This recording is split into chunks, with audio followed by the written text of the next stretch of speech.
Good morning. Welcome to Round the Globe on Aneke TV. First, the headlines. Russia doubles attack on Ukraine despite a Trump call. UN official warns against expansion of Israeli military operations in Gaza. Rwanda agrees to keep migrants from the US. Federal government warns of vital flooding in 19 states.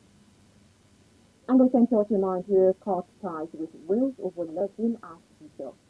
I am Amaka Aneke. Now things in detail.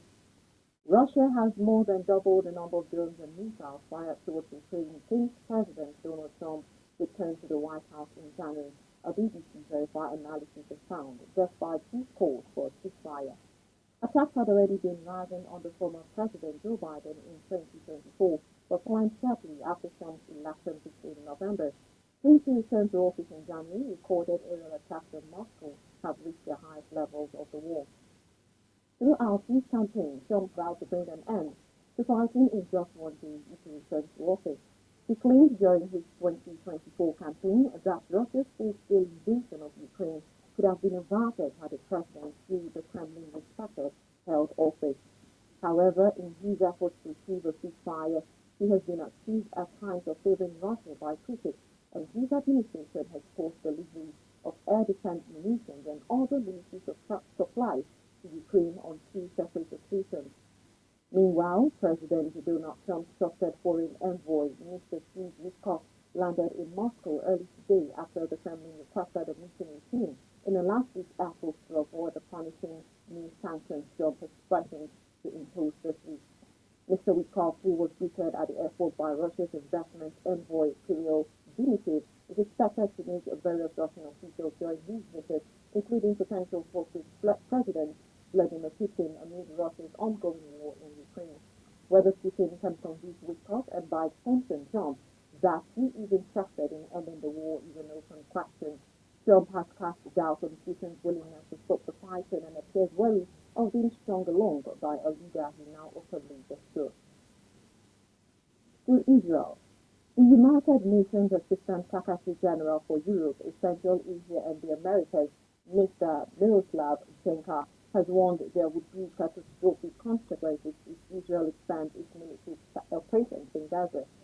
His warning is after reports that Israel's Prime Minister Benjamin Netanyahu is pushing for a total reoccupation of the strike. Mr. Jenka told a meeting of the UN Security Council that such news would be deeply alarming, if true, and could endanger the lives of more Palestinians, as well as Israeli hostages held by Hamas. Israeli media reported that Netanyahu plans to meet with his security cabinet this week. In the meantime, an Israeli security cabinet meeting, which had been expected to discuss Benjamin Netanyahu's call for the full occupation of Gaza, has been postponed amid more mounting tensions over whether the plan is feasible. Amid the stalling of ceasefire negotiations with Hamas, Israeli officials have briefed local and international media that the Prime Minister was considering an expansive offensive aimed at taking full control of the Palestinian territory after 22 months of war against the militant group Hamas. To Africa. Rwanda says it will accept up to 250 migrants from the U.S. in a deal agreed with President Donald Trump's administration. Government spokesperson Mrs. Yolande Makolo said under the scheme, the deportees would be given workforce training, healthcare and accommodation to jumpstart their lives in Rwanda. She added that a condition of the agreement was that Rwanda would have the ability to approve each individual proposed for her resettlement, she added. The White House has not commented on the deal directly, but told the BBC it was constantly talking to countries willing to assist in removing the illegal aliens that ex-President Joe Biden had allowed to infiltrate the U.S. Still in Africa, a Ugandan university student, Elson Tomwine, who mysteriously went missing 2 months ago after posting a TikTok video that harshly criticized President Yoweri Museveni's leadership, has been jailed. Tomwine disappeared on 8 June, sparking accusations from opposition figures and activists that he had been abducted and illegally detained by military agents. Following an outcry over his disappearance, he was then reportedly left at a police station in Entebbe in mid-July and was subsequently charged with offensive communication and computer misuse. He pleaded guilty and asked for forgiveness. The magistrate's court in Entebbe sentenced him to 2 months in jail on Monday, noting his pleas for leniency. Now moving to Nigeria. A federal high court sitting in Abuja, presided by Justice Security Akpan, has convicted 21 foreign nationals over high-level cybercrime, fining each of them 1 million naira. Justice Akpan, while delivering judgment on the plea bargain reached between the convicts and the Nigeria Police Force, ordered their immediate departure from Nigeria within 6 working days. The judge ruled that the sentence was based on the agreed terms of the plea bargain. He also directed that all gadgets used in the commission of the crimes be forfeited to the federal government. The 21 convicts are among 109 foreign nationals being prosecuted by the Inspector General of Police over charges of cybercrime, money laundering and actions deemed threats to Nigeria's national security. Now to religious issue. The Anglican Church in Nigeria has formally severed ties with the church in Wales following the election of openly confessed lesbian, Right Reverend Sherry Van as its Archbishop. The decision was announced by the Primate of all Nigeria Anglican Communion, the Most Reverend Henry Ndukova, who described the development as an abomination and a serious departure from biblical truth. The announcement came during the opening session of the 14th Church of Nigeria Conference of Chancellors, Registrars and Legal Officers held at the Church's National Secretariat in Abuja. The Primate pointed out that the Church of Nigeria does not recognize Bishop Van's election, adding that a similar stance was taken when the Episcopal Church USA consecrated Jean Robinson, a gay bishop, in 2003.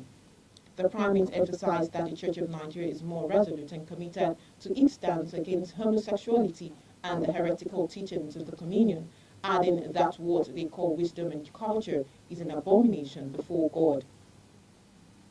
Moving to environmental matters, the federal government has forecasted heavy rainfall over a 5-day period that may trigger flooding across 19 states and 76 locations. The warning issued by the National Flood Early Warning System Center of the Federal Ministry of Environment called on stakeholders and residents to take urgent precautionary measures. This comes as devastating floods struck Ogun and Gombe states, with other states including Lagos, Plateau, Anambra and Delta, and also affected by the disaster. According to the census flood prediction, the affected areas are expected to experience rainfall likely to cause flooding from August 5 to August 9, 2025.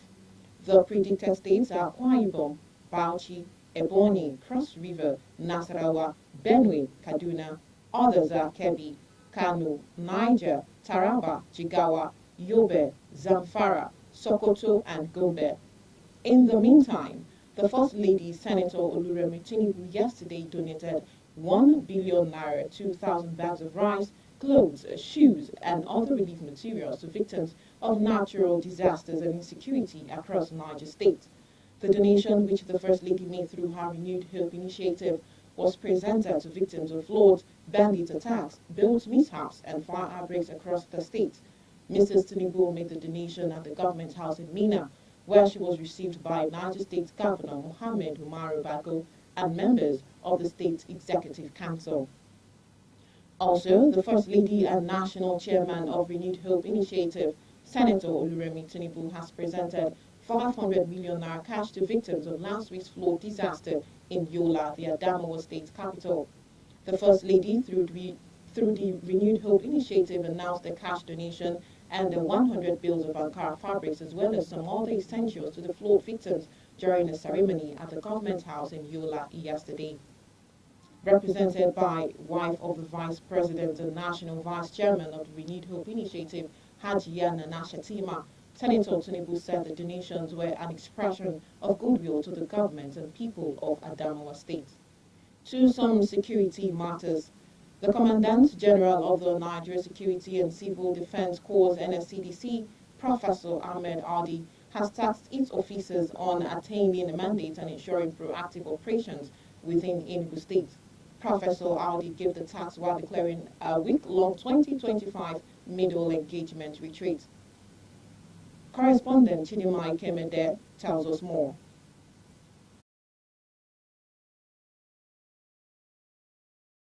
The Nigeria Security and Civil Defense Corps, NSCDC, Enugu State Command, has commenced a 6-day middle management retreat for personnel, which is